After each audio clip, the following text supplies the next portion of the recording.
indicted will ever be charged or convicted? No. What you're saying is, whoever killed JonBenét will get away with murder. Yes.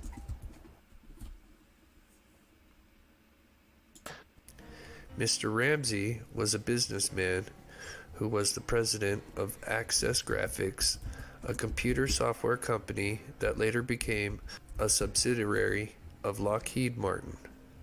He was a very wealthy man who had his own private jet. At this time, John actually had 2 adult children, a son and a daughter, from a previous marriage who lived elsewhere. John had moved with his second wife, Patsy, and family to Boulder, Colorado, where Access Graphics headquarters was located. Patsy Ramsey actually worked for John Ramsey at his company at one point. She was an American beauty pageant winner who won the Miss West Virginia pageant at age 20. Patsy would enter JonBenét in various child beauty pageants in Boulder, Colorado, where she won the titles of America's Royal Miss and many others. This would end up being highly controversial later on after the homicide due to the fact the media smeared JonBenét everywhere on screen with her dressed up in these pageants. She was just your average kid. So on Christmas morning of '96, the kids came down and opened their presents. The kids played with their gifts. JonBenét got a new bike and she couldn't wait to ride it. The family would leave later that day to attend a Christmas party at a family friend's Fleet White. The last time JonBenét would be seen alive by others would be as she was being put into the Ramsey vehicle in the driveway of the Fleet White's home. It is unclear what really happens after they arrive home, but the Ramseys claim they put the kids to bed and went to sleep. Patsy supposedly wakes up at 5:30 in the morning to go downstairs to make coffee, and she finds a 3-paged ransom note laying on the stairs. In this ransom note, it says, "Do not call the police." Patsy Ramsey then calls 911. Here is the call. 911 emergency. Police. What's going on? 515th Street. What's going on there, ma'am? We have a kidnapping. Hurry, please. Explain to me what's going on, okay? There's a note left and our daughter's gone. A note was left and your daughter is gone? How old is your daughter? 6 years old. She's gone. 6 years old. How long ago was this? I don't know. I just found the note. And my daughter's Does it say who took her? What? Does it say who took her? I don't know. There's a ransom note here. It's a ransom note? It says SBTC. Victory.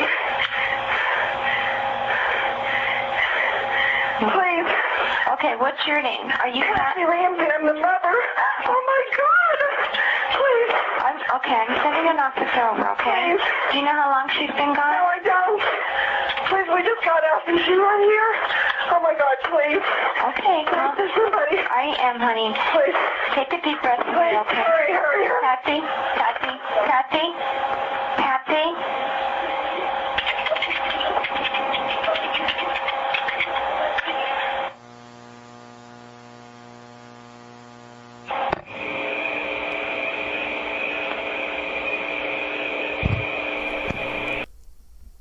One of the biggest things noticed about this call is why Patsy would hang up on the dispatcher.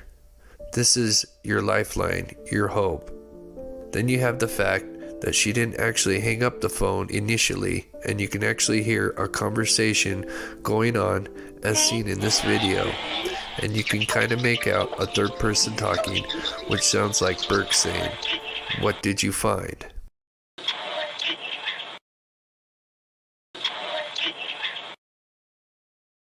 The problem with this is that the Ramsey claimed Burke was still asleep during this time.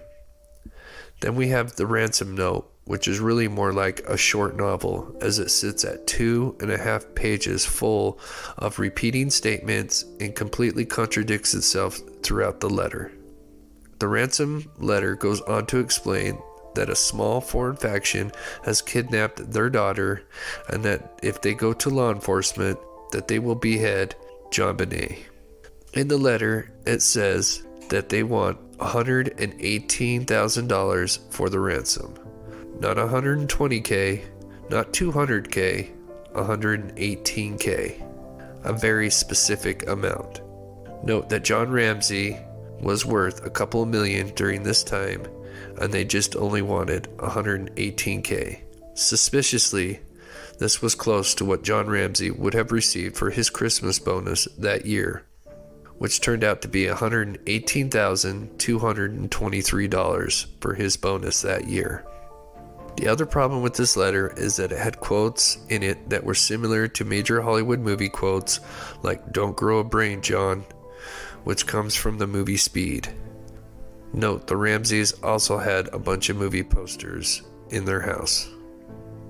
Before 6 a.m., police officer Rick French arrives at the Ramseys.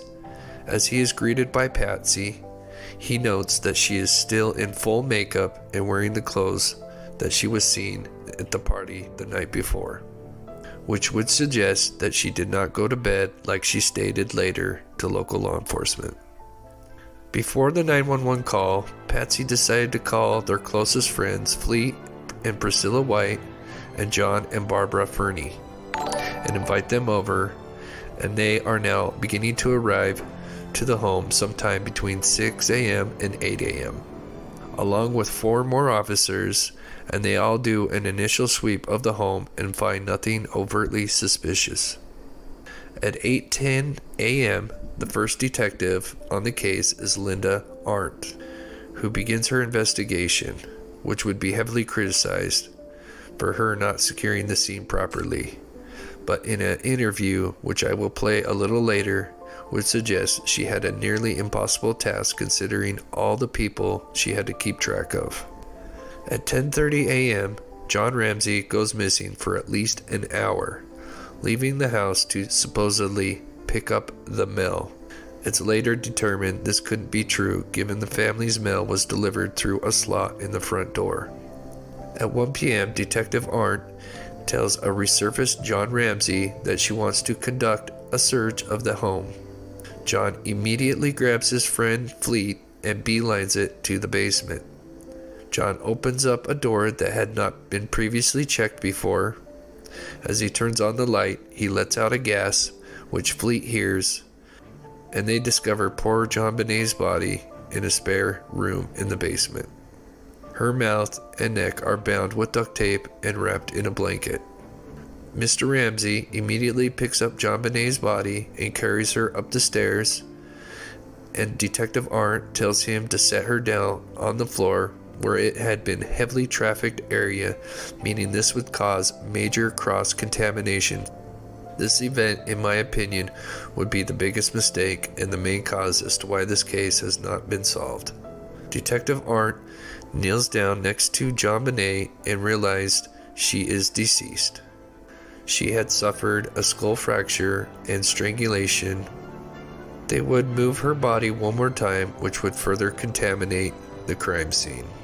Here is what Detective Linda Arndt said in a very mind-blowing interview. She says she did all morning make mental notes of all things curious, including, she says, the fact that Mr. and Mrs. Ramsey remained apart in separate rooms for most of the day. That at one point, she says John Ramsey took time out in the middle of the crisis to read his mail. I remember seeing John in the kitchen, looking through his mail, and I made a note that he was looking at his mail, and then I wondered, where did your mail come from? Isn't it possible maybe he was opening the mail looking for a clue from the kidnapper? I don't know, and I don't speculate. It's a piece of information that I see. It's something that I note. You thought it was unusual, however.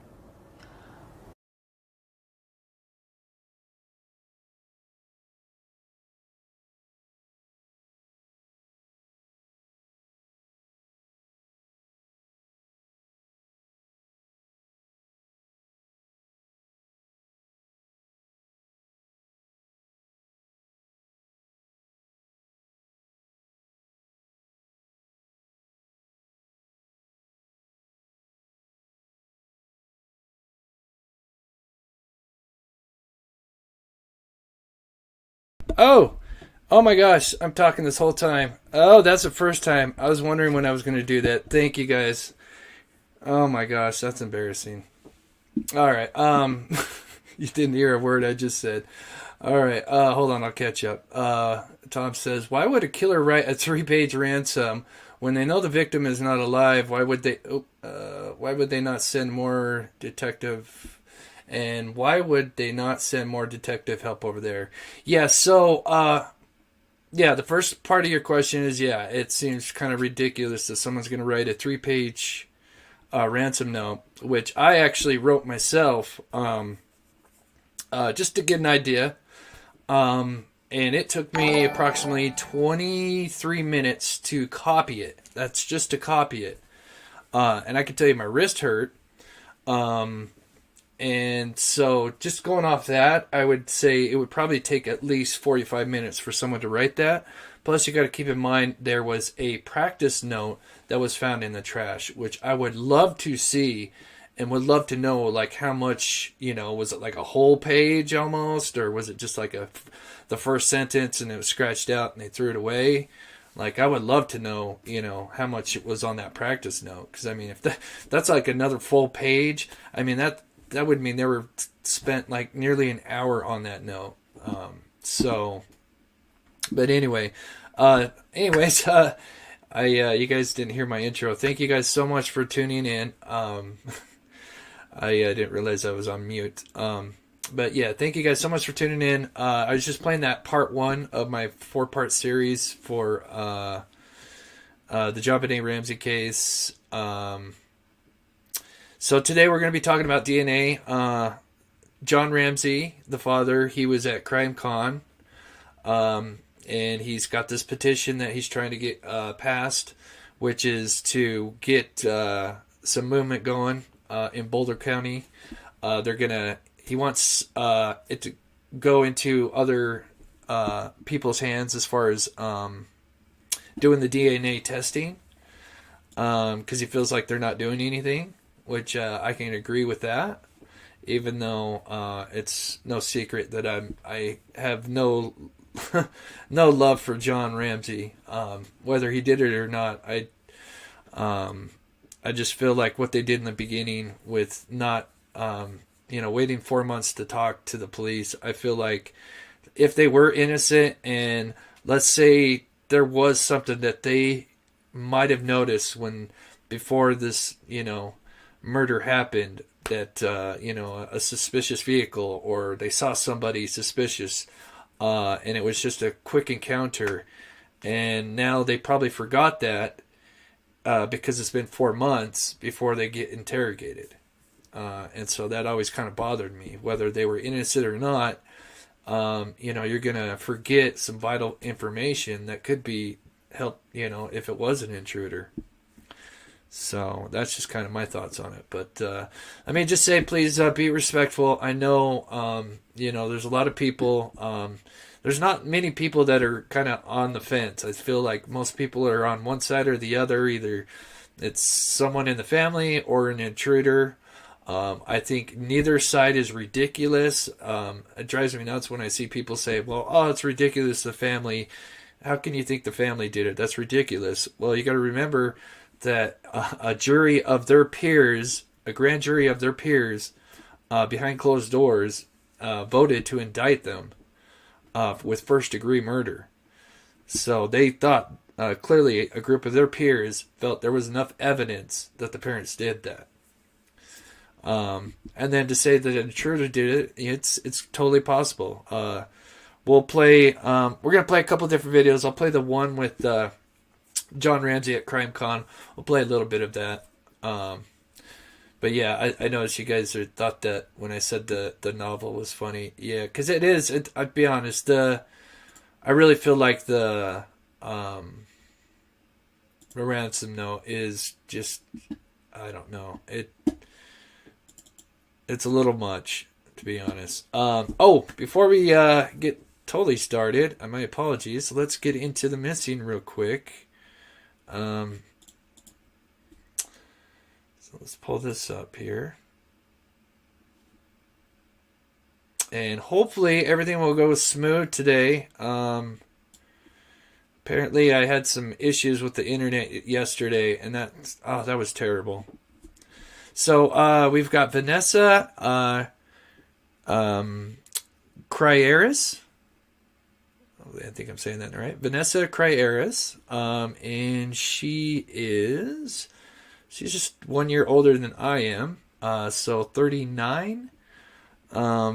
And she was last seen somewhere between April 1st, March 28th through April 1st. So we'll just say April 1st, near Raleigh Brook Lane in Goreville, Illinois. Says that she could be in the area of Maynard, Arkansas, or Lockport, Julia, Illinois.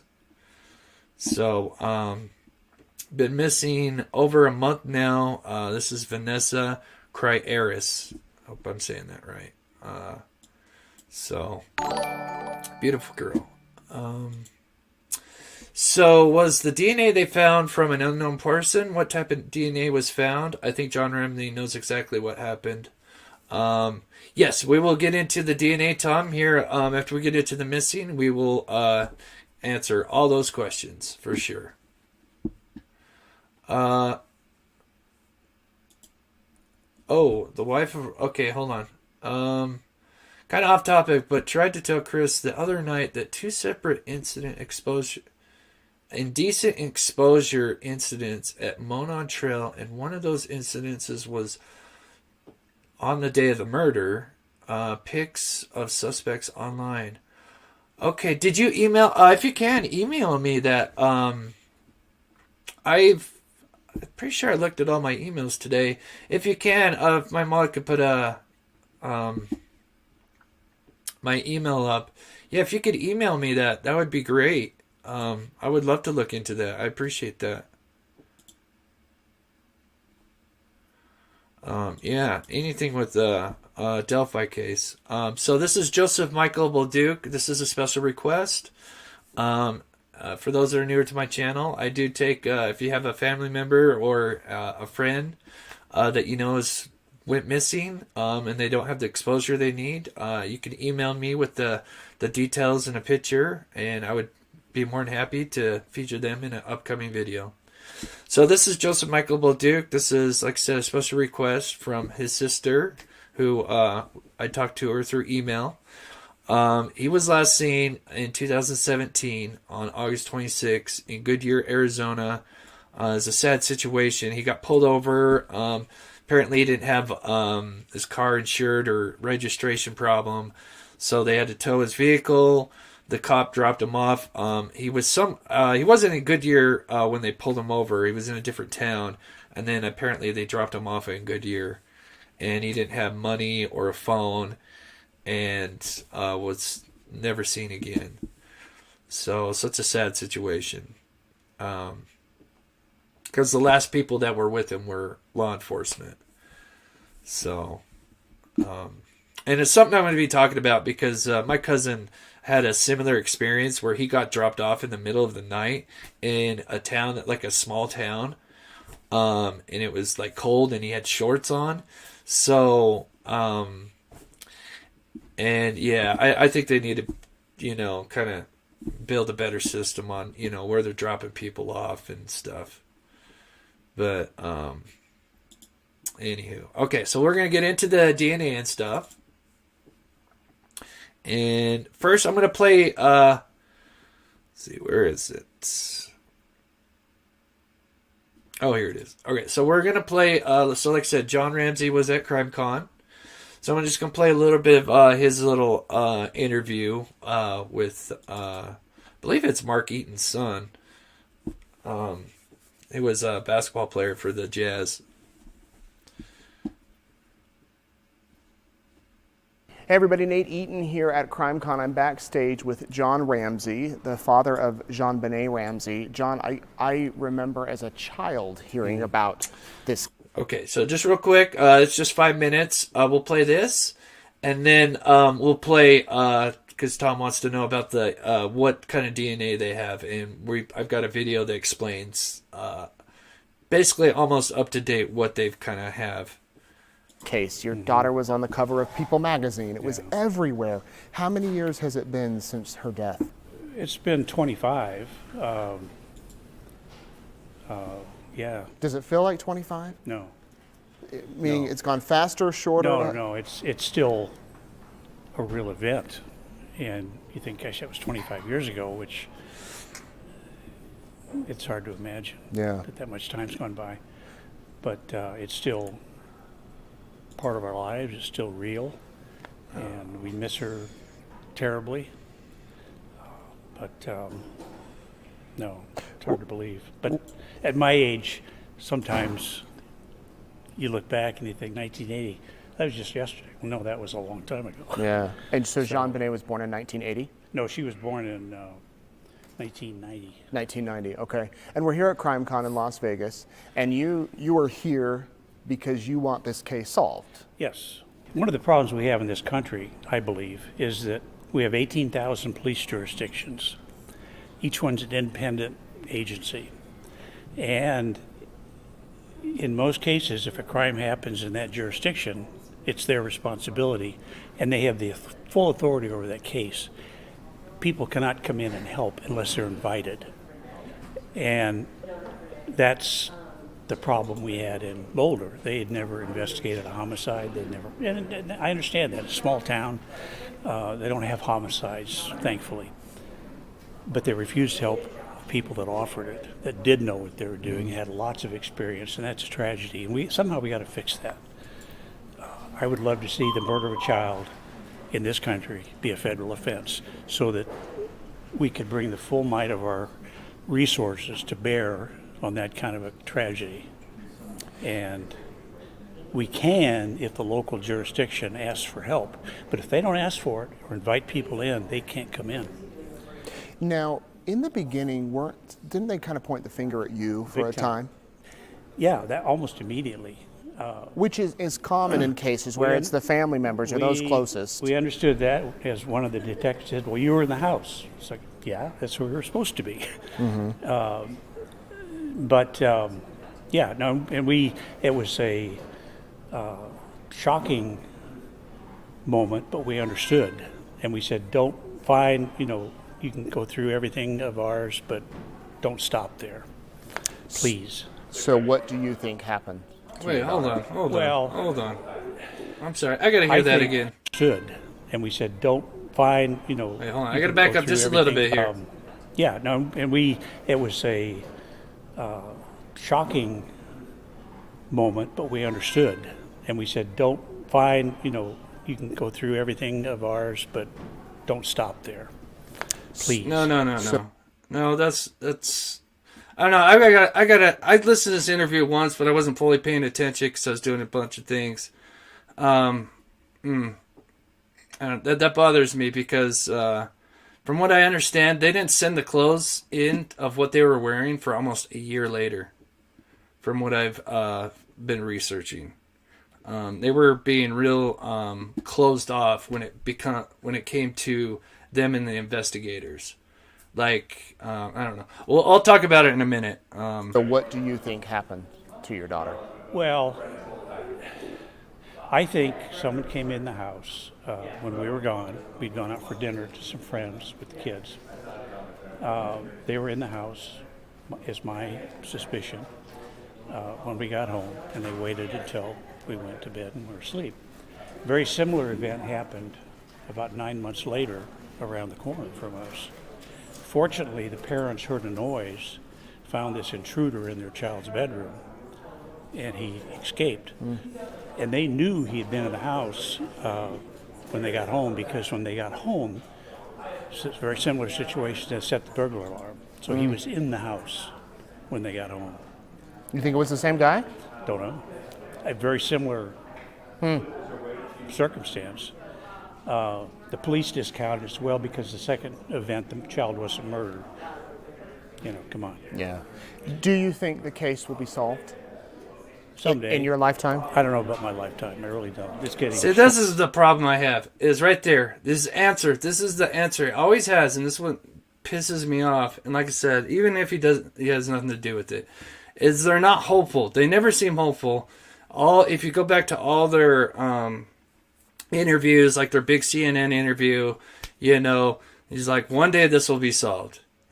It's never like, you know what, you know, we're going to get this, we're going to figure out who did this. It's like, they're always saying like, eventually it'll get solved. And now yeah, I'm just going to play that one more time for you guys.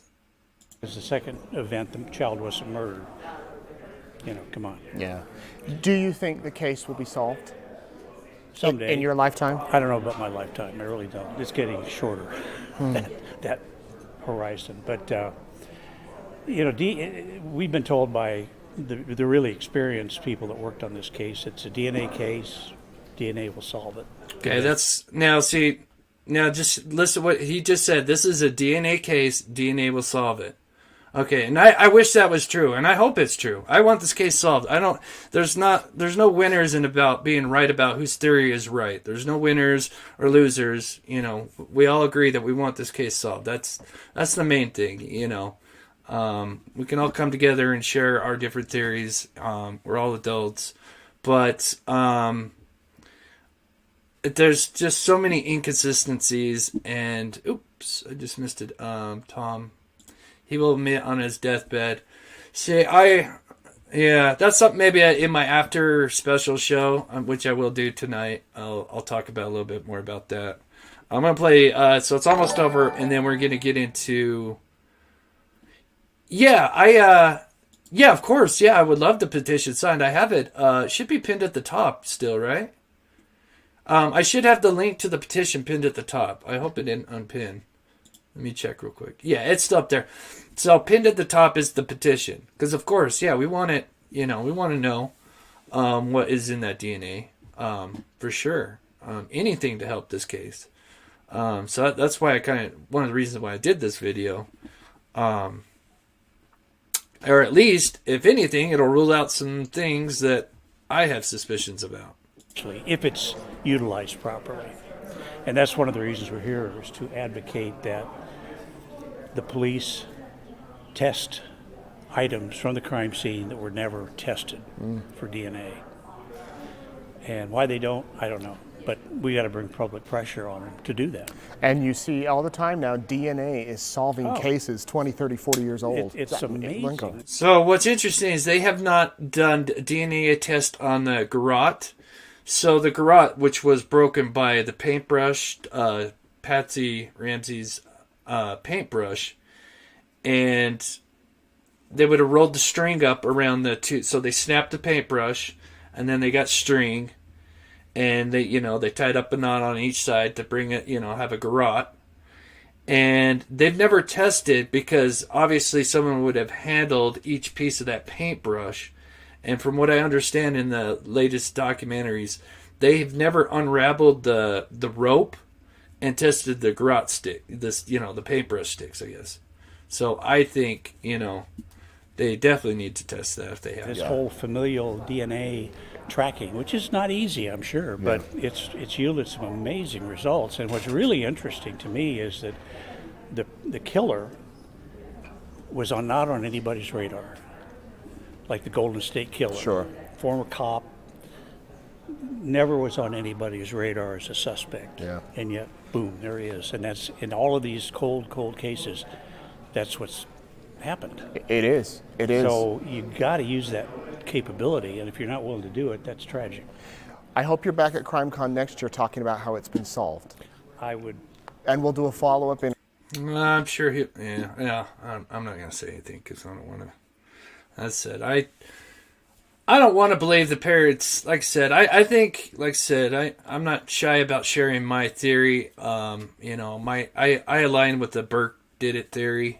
But I still argue both sides for everybody. And I'm going to argue a little bit, if I get some time, I'll argue the Intruder theory just to kind of, play on both sides. But, so, all right, so here's the big video I found, and this explains everything that's been going on with the DNA and the whole oopsie thing about kind of clearing the parents a little too early. So here's the question, some big answers to some of your questions. Heard a lot about the murder of JonBenét Ramsey. Okay, let me turn this up for everybody here. And like I said, thank you guys so much for being respectful. I know people are on both sides. Just be respectful for other people's theories.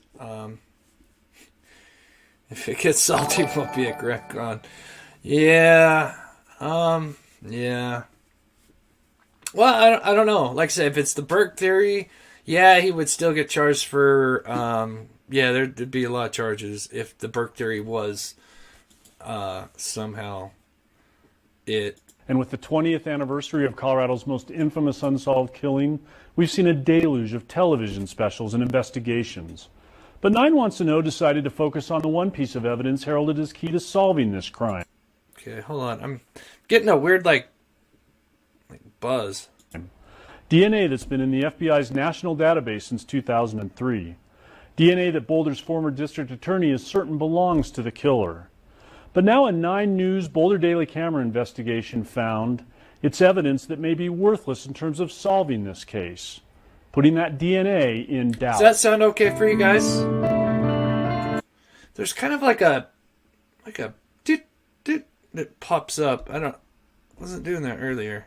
Hopefully it's okay. If you have any problems, let me know. It's a murder with 2 competing theories. Oh, maybe it might be a little too loud. JonBenét Ramsey was either killed on Christmas weird. night 1996 by someone good. in her Sounds family, good. Okay, cool. or she was killed by an intruder. Okay, this is going to explain everything with the DNA. For more than a decade, those theories played out in the tabloids, on talk radio, even inside the investigation. Yeah, like a pulse. Then on Yeah. July 9th, 2008. Yeah, I'm sorry. I'll turn it down a little bit.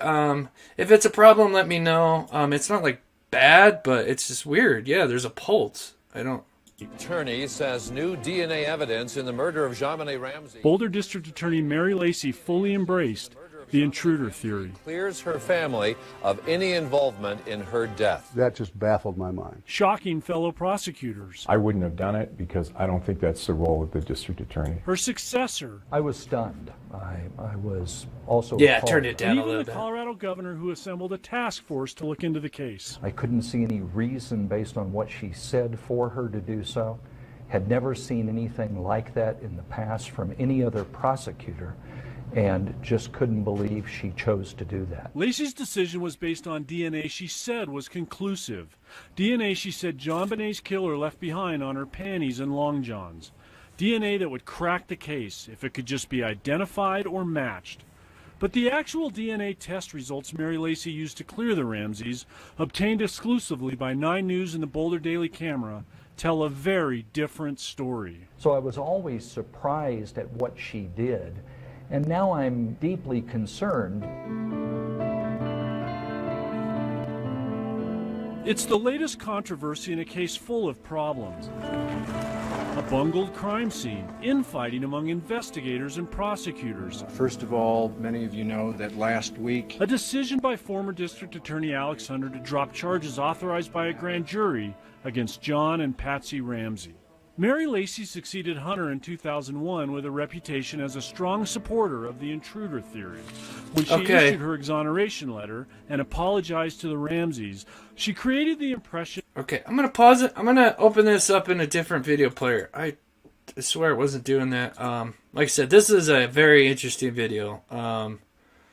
Let me...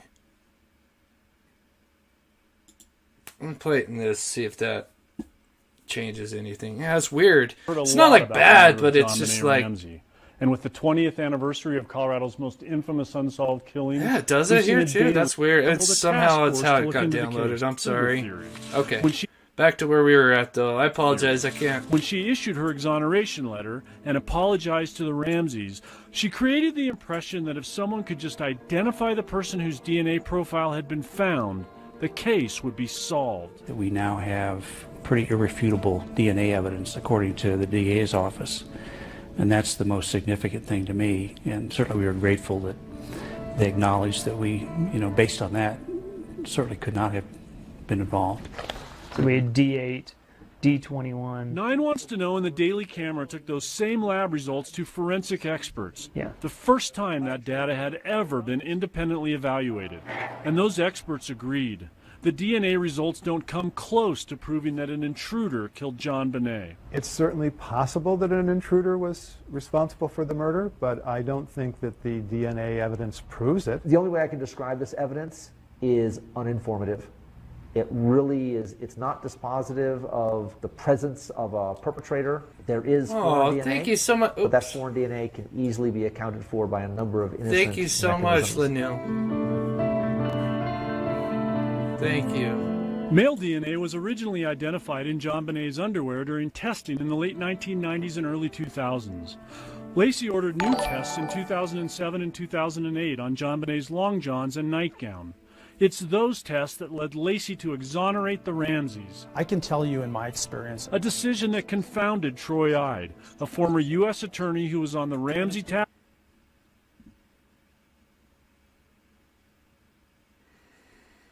It's buffering again? Oh, you gotta be kidding me.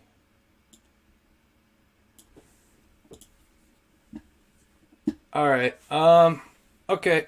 Constantly buffering. Okay, give me a second. I'm gonna switch something up here.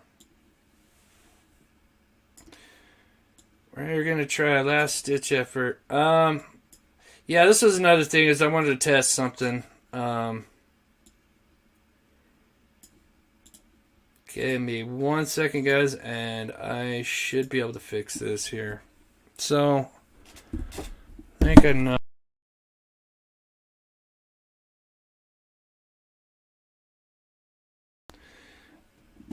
Yep.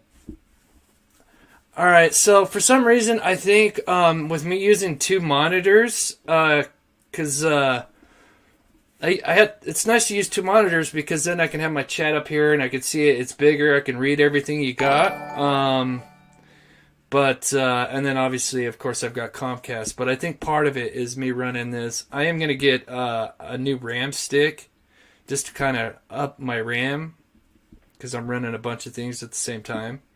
So how is it now? Can you put a 1 in the chat if it's okay? And we'll finish the video. I'll explain what we've watched so far. But yeah, let me know. Put a 1 in the chat if we're back to good.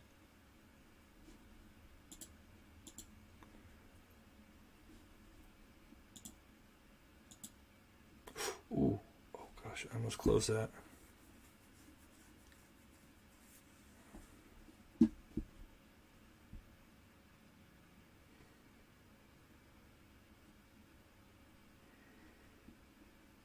Okay, it says it's coming back.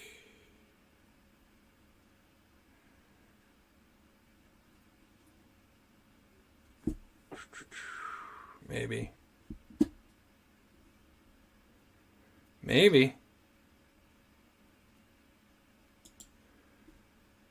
Okay, we put it to. Thank you, Jennifer. Okay, how about? Oh, no.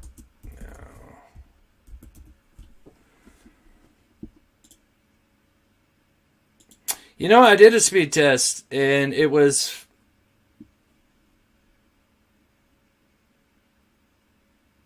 Okay. I've got to figure this out.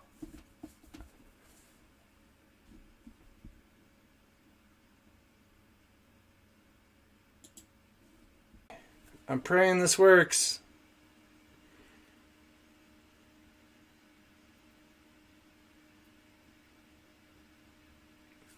Oh, I think it worked. Oh, it worked. It's my OBS. I'm back. Don't leave, everybody. Don't leave. I'm sorry, guys. I'm trying to figure out what the hell this is. Which really makes no sense because my OBS was frozen. I've got to look into this. Okay, let me pull up my chat here. Okay, how is it? Do you guys see me? Technical difficulties. Oh my god, my chat's going nuts right now. Because it's all catching back up. Okay, are we good? Alright, sweet. Alright, I'm back. Yay! Alright, let's see. Yeah, I've got to figure this out. This something I'm going to be working on after the live show, because this is 2 live shows in a row that this has happened. I can't have this happening. Makes me wonder if it's something with my OBS, because I was actually frozen on my OBS, which that shouldn't happen. Okay. All right, let's get back to where we were at. So basically, they're starting to talk about the DNA. Thank you guys so much for those who are staying with me. That sucks. Yeah, hopefully we'll figure it out. She created the impression that if someone could just identify the person whose DNA profile had been found, the case would be solved. That we now have pretty irrefutable DNA evidence according to the DA's office. And that's the most significant thing to me. And certainly we are grateful that they acknowledged that we, based on that, certainly could not have been involved. So we had D8, D21. 9 wants to know, and the Daily Camera took those same lab results to forensic experts. Yeah. The first time that data had ever been independently evaluated. And those experts agreed. The DNA results don't come close to proving that an intruder killed JonBenét. It's certainly possible that an intruder was responsible for the murder, but I don't think that the DNA evidence proves it. The only way I can describe this evidence is uninformative. It really is, it's not dispositive of the presence of a perpetrator. There is foreign DNA, but that foreign DNA can easily be accounted for by a number of innocent mechanisms. Male DNA was originally identified in JonBenét's underwear during testing in the late 1990s and early 2000s. Okay, this is important for those that are back, and we're all back on page here. Okay, what they're going to talk about is huge, and where there was a big mistake on what they thought was there and what is actually there when it comes to the DNA profiles that they found. Lacey ordered new tests in 2007 and 2008 on JonBenét's long johns and nightgown. It's those tests that led Lacey to exonerate the Ramseys. I can tell you in my experience, A decision that confounded Troy Ide, a former U.S. attorney who was on the Ramsey task force appointed by Governor Owens. there's a real danger whenever you say, okay, we've looked at this and we've categorically determined something. The experts who reviewed the DNA test data for 9 News and the Daily Camera questioned Lacey's exoneration on multiple fronts. First, the DNA profile Lacey said belonged to the killer may not be the profile of a single person. There is a reasonable chance that what has been attributed to a single individual actually represents DNA from multiple individuals that has been sort of hobbled together into a single profile. Well, it's a rather obvious point, but I mean, if you're looking for somebody who doesn't exist because it's actually several people, it's a problem. And as for the DNA on the long johns, heralded by Lacey as conclusive, our experts believe those 2 spots are mixtures of genetic material from more than 2 people. It looks and appears to me to be at least 3 individuals. And so that there's a mixture here that's not just a single profile. Which is precisely what Mary Lacey knew before she exonerated the Ramseys. So she exonerated them, even though she was sent all this stuff, and it was, at the time, that she, at the beginning, she thought it was one profile.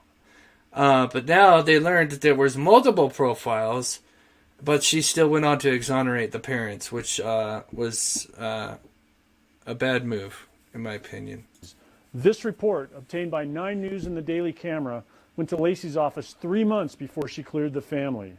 Of the 2 spots on JonBenét's long johns, the report says it's likely more than 2 people contributed to the mixtures.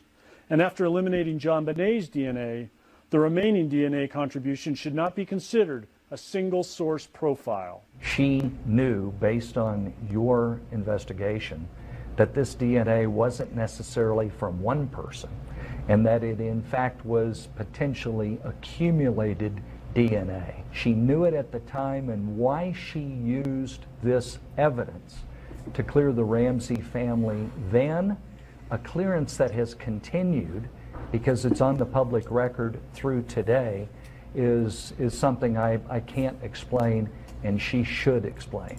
Mary Lacy never responded to our questions about her decision to exonerate the Ramseys. She left office in 2009, and she didn't respond to our calls, our emails, our letters, or our visits to her Boulder home. And if you think it looks like she set out to prove the intruder theory, you are not alone. Independent experts who reviewed the case told 9 Wants to Know in the Boulder Daily Camera they think Lacy succumbed to a phenomenon well known in human psychology. Understanding the DNA evidence in the murder of JonBenét Ramsey means... Yeah, so Kitty, yeah, John Ramsey wants the DNA redone. Yeah, that's correct. I have the petition at the very top. There's a link for those. They were trying to get, oh gosh, I'm going to say like 6,000. And when because I signed it today too, it was at like 4,000 of the 6,000. So it should be about done by the time, I would say in a day or two, it should reach the 6,000 or their goal anyway. But please, if you guys wanted to. Planted DNA, guilty as you know what. It could be planted DNA, or what they really suspect is it's just transfer DNA. They had a documentary in 2016 kind of showing how they bought a package of underwear and they opened it up. They never did anything with it. They sent it right to the lab. They just bought a pack of 3-pack of panties or whatever, and they did a test to see if they could find any DNA on these brand new pair of panties. And they found a little blotch, and they found a little DNA profile. They didn't know who it is, but obviously they probably think it's the manufacturer because that's where it came from. And so that's kind of one of the theories is that this DNA is just kind of just typical transfer DNA. Could be tons of different things. This. Everywhere we go, we leave little bits of ourselves. Really talk. Just an innocent explanation. Talking for 15 to 30 seconds is enough to detect a DNA profile on the desk in front of you. That reality challenges one of the central tenets of the DNA evidence in the JonBenét Ramsey case. One made public when former Boulder District Attorney Mary Lacy exonerated the Ramsey family in 2008. Saying that there's no innocent explanation for genetic material found in the girls' underwear and long johns. My guess is that if we took your shirt and did some DNA testing on it at the level of sensitivity involved in this case, we'd find your DNA, we'd probably find some other people's DNA on there as well. Lacy's exoneration letter said she had concluded that foreign DNA on JonBenét's clothing could not have gotten there inadvertently. Something our experts say is just not true. They say there are plenty of redone. So does that mean he didn't do it? No, actually it would almost be the opposite because they were going off a profile that they thought there was just one profile, but actually there was multiple profiles in that one DNA sequence. So to clear them on a DNA sequence that was not really one person, it was 3, technically you can't clear him. And I've always had a problem. I could understand clearing everybody except for John because John was the last person to touch the body. He picked her up. He picked her up, carried her up the stairs, placed her down. And then, of course, Linda Arndt, she was worried because everybody was walking through, told John to pick her up and move her again. So he was the last one to handle the body. So to say that, because when you think, okay, there's no DNA that connects the parents, you think, okay, they weren't at the crime scene. But we know that he was the last person to touch her body. So how can they clear, out of all the people, how can they clear John when he's the last one to handle the body? That's one of the biggest things that just drove me nuts. Reasons the DNA on JonBenét's clothing could be innocent. Reasons that have nothing to do with murder. You shed 40,000 cells per hour. You are leaving your DNA everywhere. When wherever you go physically, you're leaving a small part of yourself. Mary Lacy discounted that possibility when she issued her letter exonerating the Ramseys and concluding the DNA must be the killers. I thought that was a bit of a leap to claim that there couldn't be an innocent explanation for what was found. How did Lacy's conclusion differ so much from the actual DNA tests? Lacey was long known to support the theory that an intruder, not a family member, killed JonBenét. Something our experts believe could have led her to succumb to what's known as confirmation bias. In human psychology, we like to see patterns. We like to see puzzle pieces fitted together. Yes. Confirmation bias can affect how an investigator with a theory interprets evidence. You tend to believe data, which confirms your hypothesis. So yeah, these two comments back to back, exactly. So Steve says, family DNA will never lead to a conviction. Only DNA to a perp will be conclusive. So that's, you know, like I said, if, and then all in the house family DNA can be explained by family exposure. Obviously, yeah, they can say, well, hey, yeah, I was, you know, like I said, but then Tom says, that makes sense. Maybe that's why John Ramsey keeps pushing for this to stay on DNA. Maybe DNA won't solve this. Exactly. That's why it's like, hey, but like I said, the problems that drive me nuts is the words that John Ramsey used is about whenever he gets asked, when is this case going to get solved? It's always, oh, eventually, or not in my life. Now it's not in his lifetime. Before, you know, if we get time, we'll play his old interview. But oh, thank you so much, Jennifer, for the $1.49. Catch up here. Okay, so there's a little bit more here. Tend to think of explanations to refute data which do not support your hypothesis. Case in point, these never-before-seen emails. They show that after preliminary tests found the presence of unknown male DNA on JonBenét's long johns, an investigator in Lacey's office replied that his bosses didn't see the need for additional testing. It sounds like they got a result that they were looking for and decided to quit while they were ahead. The lab that Lacey used later provided her with reports showing that the unknown DNA on the long johns was likely part of a mixture of genetic material from more than 2 people, but that was never before made public until now. She issued her exoneration in spite of the confusing DNA results, an exoneration the family still points to as proof they were not involved. Just last month, Ramsey lawyer Lynn Wood used the exoneration to challenge news reports suggesting it could be a family member who killed JonBenét. In a tweet, Wood said, in 2008, Boulder DA publicly exonerated them and apologized. DNA evidence conclusive. End of story. And in another tweet, he said, this is a DNA case, plain and simple. No, it is not. It's clearly not. We have a question profile that is very low level in terms of the amount of DNA. The quantity of DNA is very small. The profile is extremely complex. The one thing this case is not, it is not a DNA case, pure and simple. The problem with the Ramsey case is not that we don't have enough opinions. Current DA Stan Garnett stopped short of calling for new testing of the DNA when we showed him what we found. But our experts say if he did, scientists could isolate out male genetic material and make it easier to determine exactly what the DNA might mean in this case. I'm not going to say what we're going to do. What I will tell you and will assure the public is any reasonable effort that can be done to evaluate the evidence and evaluate whether charges can be filed is being done by my office with the Boulder Police and will be in the future. Based on our findings, Boulder authorities started talking about what to do.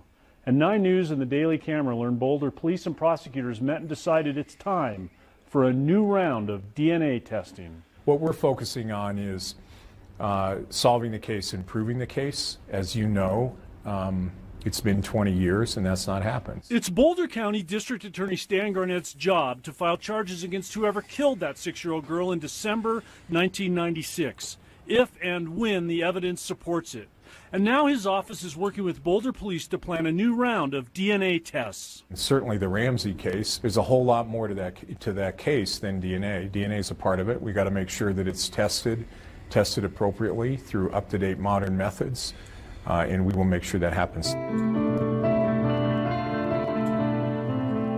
The move comes after a joint 9 News Daily Camera investigation found all kinds of problems with the DNA testing of JonBenét's underwear and long johns. Former DA Mary Lacey cleared the girl's family of suspicion based on that testing. But our investigation showed that male DNA on the girl's clothes may have been left innocently, may not belong to the killer, and may not even be from a single person.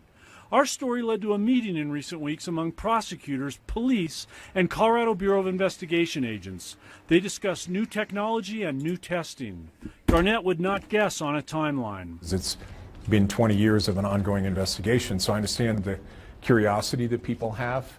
CBI is efficient, they're careful, they're deliberate, and I'm sure they'll move forward with an appropriate amount of speed. We don't know. So anyway, so that's pretty much it. They just kind of finished with the video there. But so yeah, take it for what it is. You know, they say that they clearly messed up when they thought that there was just one profile when there was more than two profiles there. But they still ended up clearing the parents anyway, which I felt was premature. Oops. Ellie's question: is JonBenét Ramsey unsolved murder a DNA case? See, that's a good question, because they're saying this is not a DNA case.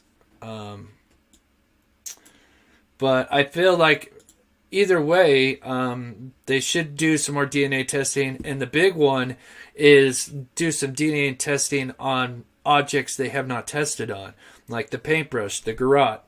Like I said, from what I understand, they have not done testing on those items, and they feel like, because you know, if there was an intruder or whoever, they would have grabbed those paint sticks, and then they would have had to wrap the rope around. They feel like there could have been DNA left under if they would unravel the rope and check those paintbrushes. So I'm definitely all for this petition, because if what he's saying is he's trying to get not only the DNA that they have now on the pajamas, but to get new items into testing, yes, I'm all for that. Anything. But the problem is the way, for those that are just tuning in, we just watched how John Ramsey, was asked, do you think this will be solved anytime soon? And he says, I can't remember exactly how he says it, but probably not in my lifetime. Which, that's not the mentality. It's never been their mentality from the beginning. Let me, for example,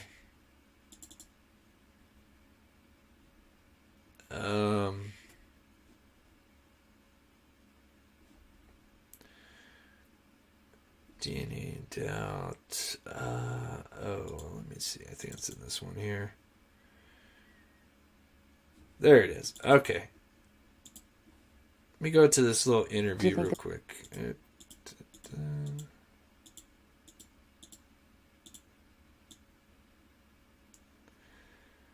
Is it in this one?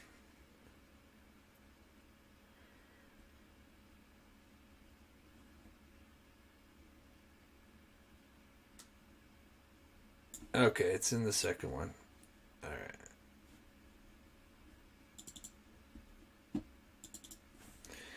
This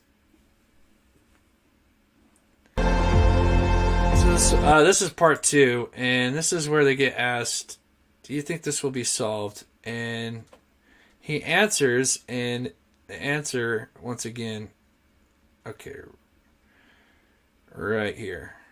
I'm going to back up. All right, so this is 2 weeks after the murder. To those of you who may want to ask, let me address very directly, I did not kill my daughter, JonBenét.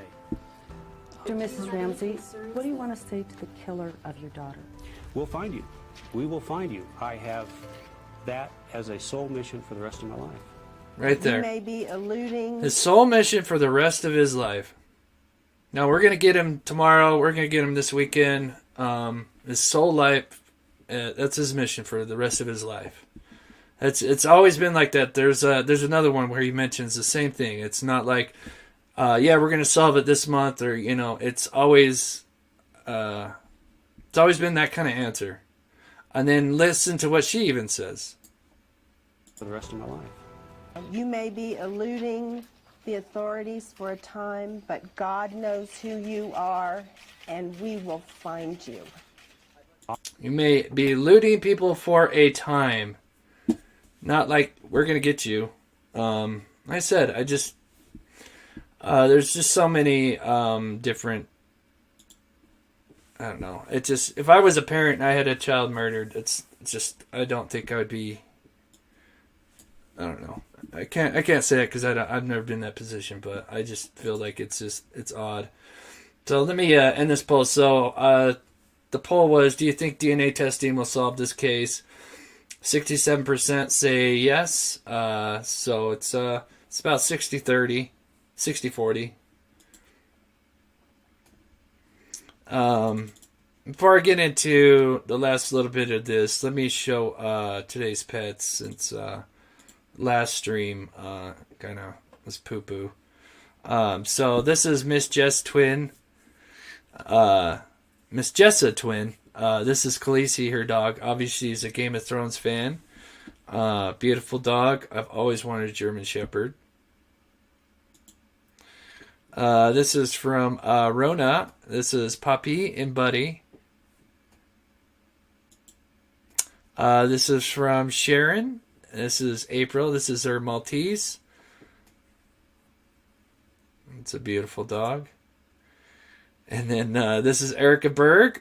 Her two kitties, Karma and Lucy. Looks like two black kitties, which I always wanted to get me a black kitty. And then this is Jill. This is her pet. This is Ozzy with the husky with the two different eye colors. That's pretty cool.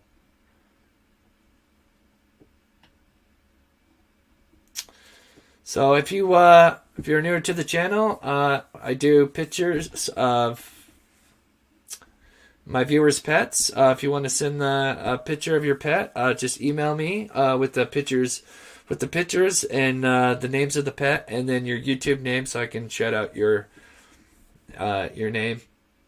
Let me check the comments real quick here. Oh yeah, your babies. Oh, you're welcome.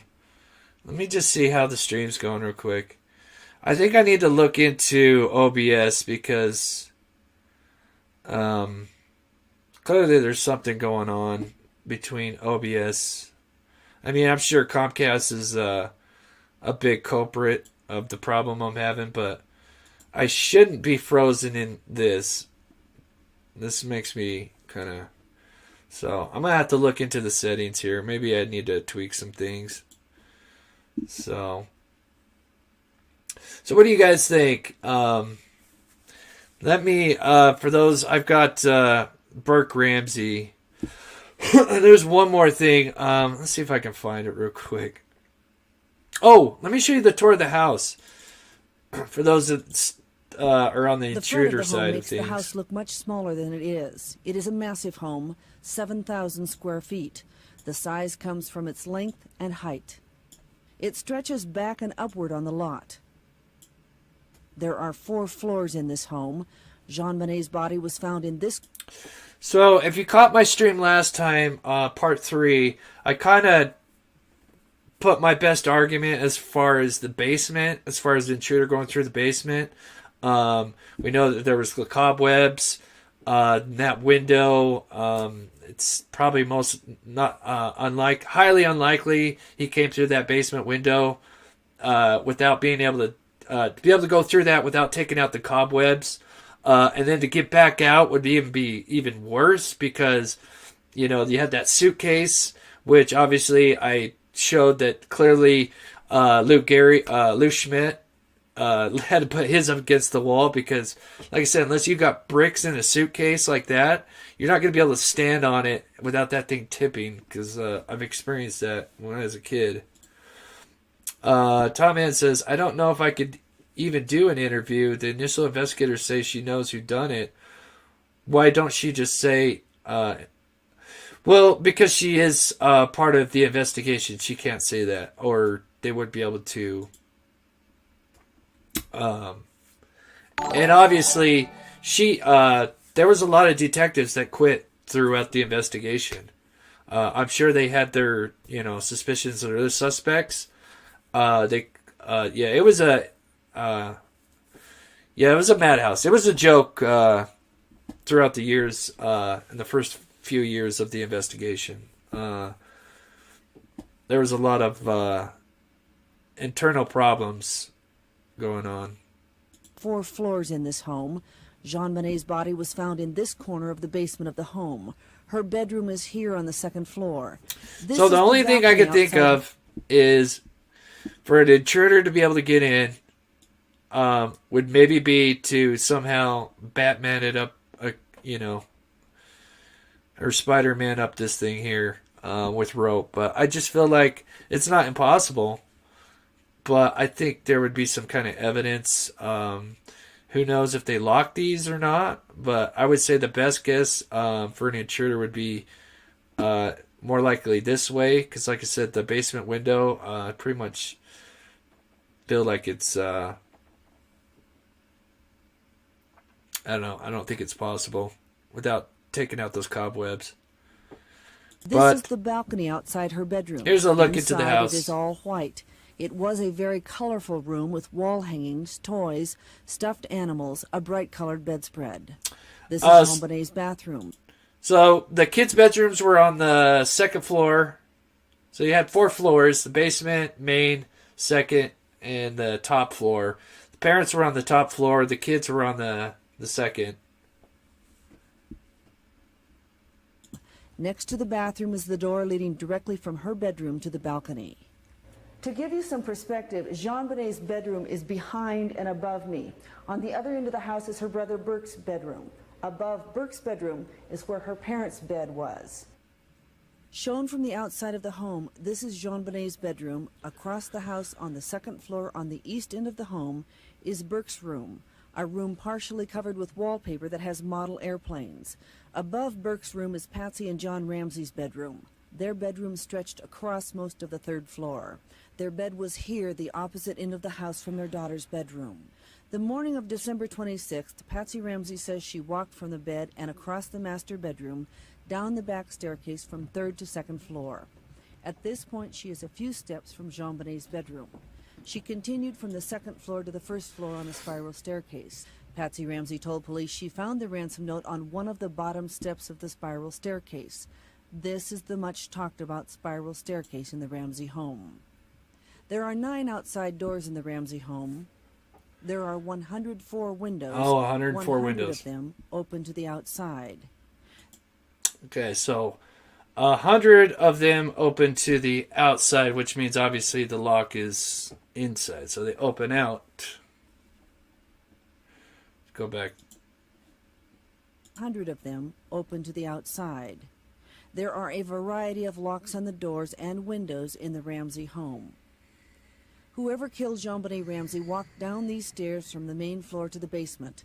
The killer turned right onto a small landing and then walked straight ahead to a room at the end of the hall. There was a plywood board here acting as a door. JonBenét's body was found in this room. It is roughed out concrete from floor to ceiling. Her mouth and wrists were wrapped in duct tape. There was a knotted rope around her neck. John Ramsey found his daughter's body in this room. He carried her up these stairs to the living room. The living room was the gathering place for the family and the police. A Christmas tree was here, decorations, the police, Patsy and John Ramsey, friends, and JonBenét's body. Paula Woodward, 9 News. So, yeah, a couple of things. So I'm just going to play just a titch of Burke Ramsey. If you guys are obviously on the side of, thinking it's an inside job to that effect. There's something I've been watching Burke Ramsey's interview with Dr. Phil and been kind of noticing. I'm trying to put a timeline together because trying to, with his interview and then the timeline events that we know, I'm just seeing if I can kind of catch him in some errors. Or see if there is errors. It's not like like I said, it's not like I want it to be Burke or, I just want it solved. I don't, it's not about being right or wrong. But I just know that there's just been some really odd things. But so There was something I caught that I wanted to show you guys. Yeah, I could play this whole interview. This thing is absolutely odd. Okay, so this is interesting. Look how nervous he is. So just before this, they tell him that they're going to play some footage that has never been seen before. And just the way how nervous he looks just kind of tells me some things. Mom and your dad, but you didn't draw JonBenét. Do you remember that? Vaguely. We came up here because we wanted to look at some tape and kind of get your reactions to some of these things. Oh. This was 13 days after JonBenét's murder. Nobody in the world has seen this before. Interesting. But let's take a break. Maybe you could draw your picture, your family for me while you tell me about it. Can you do that for me? I have, Julie. Thank you. Yes, it is interesting. It's not a test of your drawing. Just so I get to know your family and stuff like that. So the first person you would draw would be... So they had him draw the family, and he didn't draw his sister. And I thought that was really odd. And, but I just wanted to point out how nervous he looks when they're telling him, hey, you know, we've got new footage that no one's ever seen, and he looks tape like and kind of get freaking your out. reactions to some of these things. This was 13 days after JonBenét's murder. Nobody in the world has seen this before. But let's take a break. Maybe you could draw your picture. I think it's in this. Your family for me while you tell me about it. Can you do that for me? I can't draw. Or they play that again. It's not a test of your drawing. Just so I get to know your family and stuff like that. Yeah, let me see if I can skip to that. So who's next? Who would you draw next? What do you like best about this? Anybody else in your family? Are you going to draw? Okay, What was the psychologist? Difficulty opening up about, and you said that you were, quote, getting on with life. Went through my head, but she was gone, so I didn't draw her. There's a second clip, and you're going to talk about actually JonBenét's death. Okay, yeah, here's to what this you were just talking about. psychologist. Take a look. Cards and crap. So what do you think happened to your sister? What happened to your sister? Yourself? How do you think that happened? Well, I asked my dad where did they find her body, and my dad said I found it in the basement, and so I think that someone took her very quietly and took her down the basement, and then took her knife out, and then back. You think that's how she died? Or maybe a hammer in her head, maybe. What do you think you're Now saying? look at his face. I mean, he Well, I looks think terrified right there. Like I said, I could break this whole video down and just, oh my gosh, there's just so many odd things about this. But yeah, it's weird that he, from what I understand, obviously he's what, maybe 10 years old, or he might still be 9 right then. And I don't think he knows the autopsy, so he doesn't know that, you know, she suffered, or should not know that she'd suffered a head wound. And he does the overhead thing. It could be just, you know, could be luck, just a lucky guess, but just a lot of things that just don't add up, or they add up. There's just too many coincidences. Asked me what happened to my sister. Like, well, she was killed, and she keeps kind of going deeper. She's like, well, like, what do you think happened? And I'm like, you know what happened? She was killed, and she asked me what I would think, and so I guess theorizing what happened. And yeah, so a lot of people think this is, I think it is a nervous smile. No matter what, like if he did it or not, it's clearly a nervous smile. It's just, and it is creepy because this is super serious, and it really rubbed people the wrong way. And then they obviously, I want to say CBS, I'm not sure who it was, but they did that documentary in 2016. He ended up suing them. He ended up suing, I think, like the doctors and I think it's like CBS, for defamation, I believe, and won that. So, was awarded a lot of money, but still that doesn't, prove your innocence. So, I think he had to do it, Tom. I'm surprised he accepted the interview with Dr. Phil. Like I said, I feel like he kind of had to do it, but it just rubbed the wrong way. But I don't want to go too much longer, so I want to talk about because I'm gonna break this down in my After Dark special. So for the members, I with my live shows, sometimes there's stuff that I want to save for, or that I just don't feel comfortable talking about in the public. So I save those for members only. And then sometimes there's questions I forget to answer, or just some thoughts that I wanted to share in the live. So I do that for the members only. So if you want to become a member, you get a little access to extra videos. I give everybody, don't remember, I have 3 levels, but everybody gets the same thing. I just feel like, if you want to support more, you're able to do that. If you can only support, $2, basically a cup of coffee for a month, that's fine too. But just being here helps me. I appreciate it. So tomorrow we've got Tom in. We're going to be doing the Brandon Lawson part 3. He's got, like I said, now we're going to do his theory. Part 1 was kind of just the timeline, breaking down the timeline.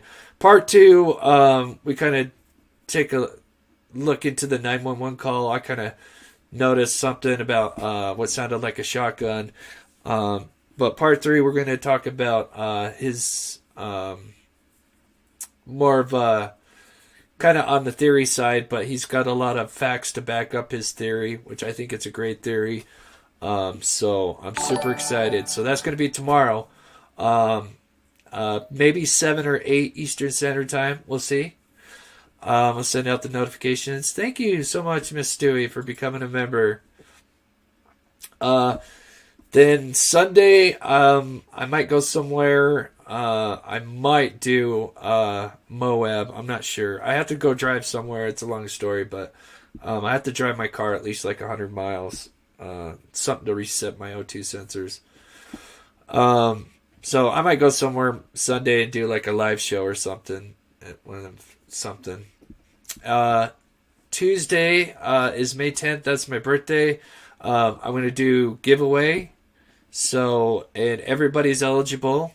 Now, I don't know, depending on where you're at, I might not be able to ship to you, but I'm still going to enter everybody.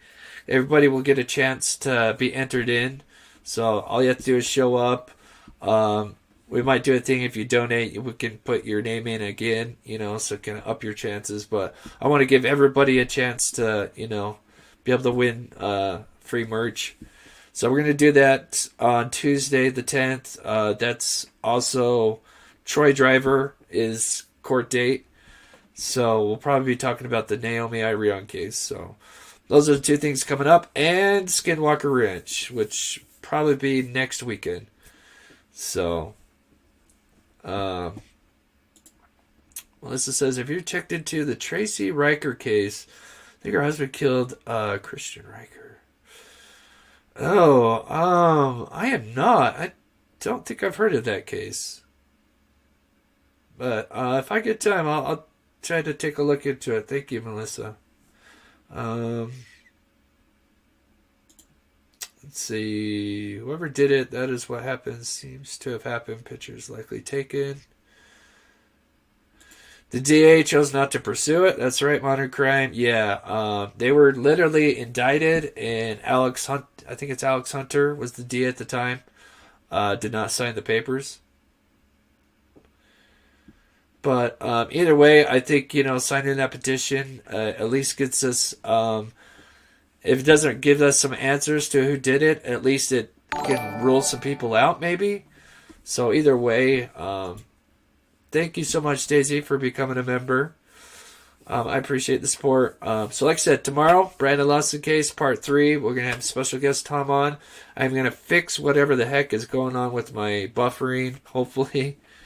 So we don't have a hiccup here. So thank you guys. Thank you, mods. And then also for mods, I will be doing a giveaway for the mods. I'll probably do that like the week after. We're going to do something for the mods, because do a giveaway. to show their support and how grateful I am for them taking their time out for to help the chat and everything. So I really appreciate it. Thank you guys so much for the donations, all the new members. You guys are amazing. Sorry for the hiccup about the live show. It looks like it's going better. I'll have to look into some things. It might be my Streamlabs too, so we'll try to figure it out.